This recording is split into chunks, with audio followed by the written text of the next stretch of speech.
नमस्कार, मैं सिनर्स और आप देख रहे हैं पूर्वांचल दस्तक। सोशल मीडिया पे इन दिनों दो वीडियो तेज़ी से वायरल हो रहे हैं जो मारपीट का है।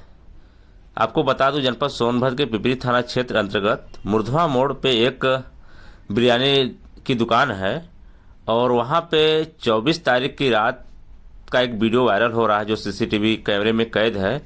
उस वीडियो में कुछ ग्राहक आते हैं और कहा सुनी होती है दुकानदार और ग्राहक में, और कहा सुनी के दौरान मारपीट होता है। उस दिन मारपीट हो जाता है। उसके बाद कोई वीडियो वायरल नहीं होता है, कुछ भी नहीं होता है, पुलिस को भी सूचना नहीं होती है। उसके बाद फिर 1 अप्रैल को फिर मारपीट होती है उसी दुकान पे। वही ग्राहक होते हैं और वही दुकानदार होते हैं। फिर मारपीट होती है और मारपीट का पूरा वीडियो अब सोशल मीडिया पे वायरल है और जो मारपीट करने वाले व्यक्ति हैं उनके विरुद्ध कानूनी कार्रवाई की जा रही है। और इस संबंध में पिपरी सीओ अमित सिंह ने क्या कहा, आइए आपको सुनवाते हैं। उसके बाद रेणुकूट व्यापार मंडल अध्यक्ष सूरज ओझा जी ने क्या कहा इस घटना को लेके, आइए वो भी सुनवाते हैं। देखते हैं पूरा क्या है मामला।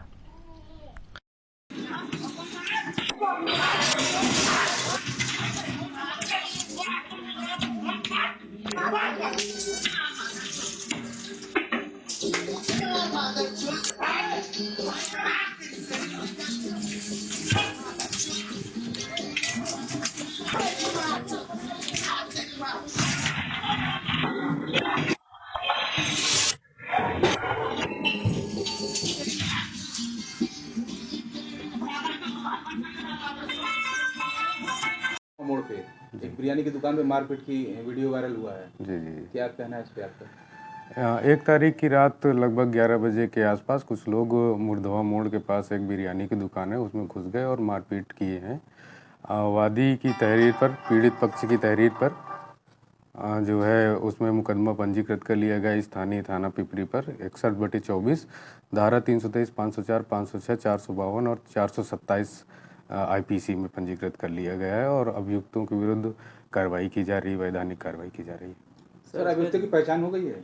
2 अभियुक्त नामजद हैं और 2 अज्ञात हैं उसमें। सर, इसमें 2 वीडियो वायरल हो रहे हैं, एक पहले का है और एक कल का 1 तारीख का है। एक 24 तारीख का वीडियो भी वायरल हुआ है जिसमें इन्हीं लोगों से कहा सुनी बिरयानी खाने को लेकर और पैसे देने को लेकर कहा सुनी की बात प्रकाश में आई है। लेकिन 1 तारीख की घटना से पूर्व जो दुकानदार है, बिरयानी का दुकानदार है, उसने इस तरह की कोई सूचना नहीं दी थी।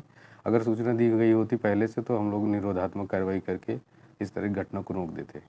सर, इलेक्शन का माहौल चल रहा है तो क्या इस पे कुछ ऐसा नहीं करेंगे जिससे अंकुश लगे, इस तरह का दोबारा पुनरावृत्ति ना हो सके? बिल्कुल, इसके विषय में जो है नियमानुसार निरोधात्मक कार्रवाइयाँ लगातार चल रही हैं और इस तरह से कोई कानून व्यवस्था को बिगाड़ने का प्रयास करेगा तो उसके विरुद्ध नियमानुसार आवश्यक कार्रवाई की जाएगी। फिलहाल कानून व्यवस्था की कोई समस्या नहीं है। पहले तो ये मामला 24 तारीख की रात का है और रात में जो है कुछ लड़के वहाँ पहुँचे थे उस दुकान पे बिरयानी खाने को लेके और कुछ उसमें जो है पीस उस को लेके बवाल हुआ, आपस में बसी बसा गाली गलौज हुई। उस दिन थोड़ा बहुत मारपीट हुई, उस लड़के को भी चोट लगा था। उसके अगले दिन कुछ नहीं हुआ। कल की परसों की रात में जो है फिर वही लड़के जो है उस दुकानदार को उसके दुकान में घुसकर बहुत बुरी तरीके से मारे। उसका भगौना, उसके चूल्हे को लात मार के सब कुछ फेंक दिए, जो कि अपने आप को इस तरह से होगा तो व्यापारी सुरक्षित नहीं होगा। इसको देखते हुए हम लोगों ने तत्काल प्रशासन इंस्पेक्टर साहब महोदय जी का हम लोगों ने गया तत्काल उस पर हम लोगों ने मुकदमा लिखवा कर जो उसमें शामिल हैं उनके ऊपर उचित से उचित कार्रवाई किया जाए और उनको तत्काल जेल भेजा जाए। और हम लोगों ने यही सीओ साहब से भी कहा, इंस्पेक्टर महोदय से भी कहा, और जो लड़के उसमें दिख रहे हैं वीडियो में, ये तो बहुत गलत है कि किसी के दुकान में घुसकर इस तरीके से मारना, झगड़ना, लड़ना। ठीक है, आप उस दुकान की सामान आपको पसंद नहीं है, आप कहीं और खरीद लीजिए, लेकिन किसी दुकानदार से इस तरह का विवाद ना करें। इस वीडियो को देख के तमाम दुकानदार भी डर चुके थे कि कल को हमारे साथ भी ये घटना हो सकती है। तो इसको देखते हुए हम लोगों ने तत्काल प्रभाव से थाना महोदय जी का अध्यक्ष जी कहाँ गए, थाना अध्यक्ष जी कहाँ जाकर इंस्पेक्टर साहब को बैठकर समझाकर सारी बातों को और उस पर मुकदमा लिखवाया हम लोगों ने।